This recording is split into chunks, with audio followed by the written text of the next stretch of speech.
नमस्कार, आप देख रहे हैं अटल टीवी। आज हम बात करेंगे उन शिक्षा मित्रों और अनुदेशकों की जो उत्तर प्रदेश के ग्रामीण इलाकों में शिक्षा का दीप जलाए हुए हैं, जिनके कंधों पर देश के भविष्य की बुनियाद रखी जा रही है। वे खुद अपने अधिकारों के लिए सालों से भटक रहे हैं, कहीं प्रदर्शन, कहीं ज्ञापन, तो कहीं सड़क पर आंदोलन।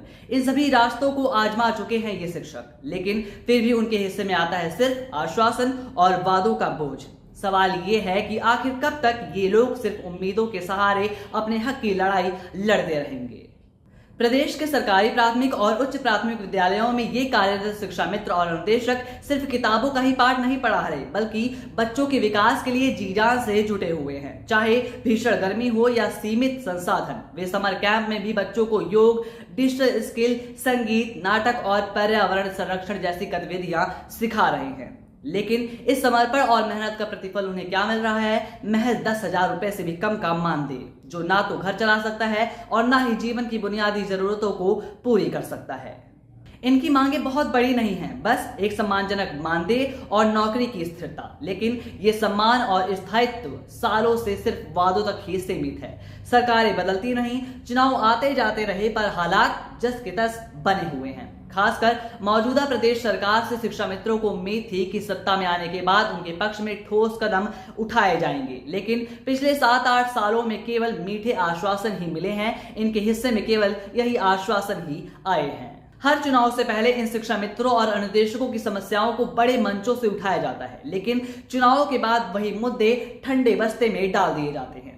संगठन के लोगों का कहना है कि सरकार उन्हें केवल वोट बैंक के लिए इस्तेमाल करती है, लेकिन जब उनके हक की बात आती है तो नजरें फेर ली जाती हैं। इन शिक्षकों की स्थिति सोचने पर मजबूर करती है, क्योंकि एक ओर वो बच्चों को बेहतर भविष्य देने के लिए दिन रात मेहनत कर रहे हैं, वहीं दूसरी ओर उन्हें खुद अपने भविष्य की चिंता खाए जा रही है। कम मानदेय की वजह से शिक्षा मित्रों को अतिरिक्त काम भी करना पड़ता है, जिससे उनकी मेहनत के साथ साथ उनके पारिवारिक जीवन पर भी बुरा असर पड़ रहा है। शिक्षा मित्रों और अनुदेशकों का कहना है कि अब धैर्य की सीमा पार हो चुकी है, क्योंकि वे बार बार एक ही सवाल पूछ रहे हैं, क्या हमारी मेहनत का कोई मोल नहीं है?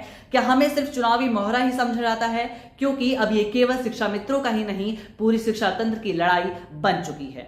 अगर जड़ें ही कमजोर कर दी जाएंगी तो शाखाएं कैसे मजबूत होंगी? देश का भविष्य इन्हीं शिक्षा मित्रों के हाथों संवरता है, लेकिन ये खुद असुरक्षित और उपेक्षित महसूस कर रहे हैं। मानदेय में वृद्धि और नौकरी में स्थायीकरण न सिर्फ इन शिक्षकों के जीवन को सुधारेगा, बल्कि देश के ग्रामीण शिक्षा तंत्र को भी सुदृढ़ बनाएगा। ये शिक्षक कोई मांग नहीं कर रहे, बल्कि अपना अधिकार मांग रहे हैं, वो अधिकार जो उन्हें बहुत पहले ही, सालों पहले ही मिल जाना चाहिए था।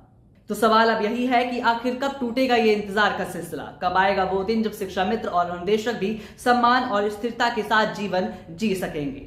शिक्षा की बुनियाद मजबूत रहे, इसके लिए जरूरी है कि इन नींव को रखने वालों को नजरअंदाज ना किया जाए।